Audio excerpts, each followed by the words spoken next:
Hi, I named this video the often neglected, within quotes, importance of bond markets, and over here I will say something that may sound a bit shocking, at least to some of you.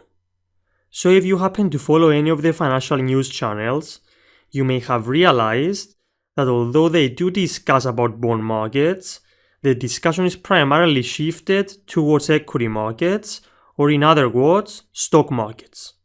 The proportion of time devoted to cover equity market developments is a lot more compared to that for bond market developments. So naturally, you would expect that equity markets must be way bigger and much more significant than bond markets. As it turns out, this is not the case. Bond markets are not only larger, but in reality much larger than stock markets. On a global basis, the total value of bonds outstanding is approximately 1.8 times the total equity market capitalization. And if the total equity market capitalization seems confusing, let me give you some basic information.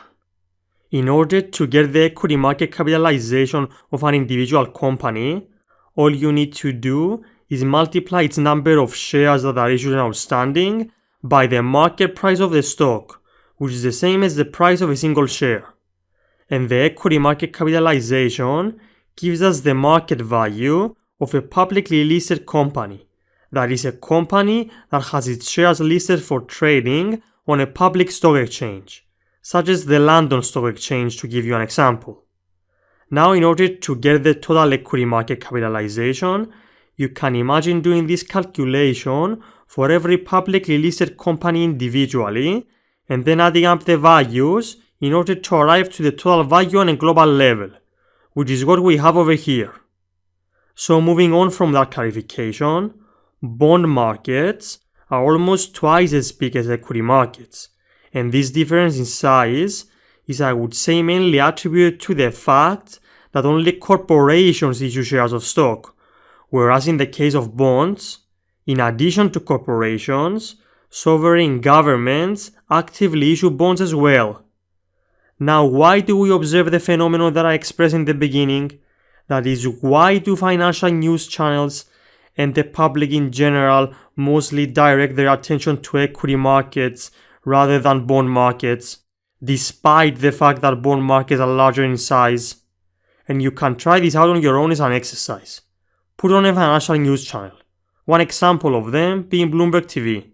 So put on Bloomberg TV or any other financial news channel, and you will see for yourself that most discussions revolve around equity market rather than bond market developments. So going back to my question, why do we observe this phenomenon? One possible explanation is the much greater volatility in the stock market. In other words, stock prices fluctuate significantly more than bond prices. This in a way makes the stock market more interesting than the bond market. Some might even say more fascinating. Now, the reason bond prices don't fluctuate as much on average relative to stock prices has to do with the fact that much more is known and certain about their income flow, that is, the cash flows that they will provide to their investors. And the smaller the degree of uncertainty, the lower the volatility as well. And we will see these issues in more depth as we progress. Let's move on.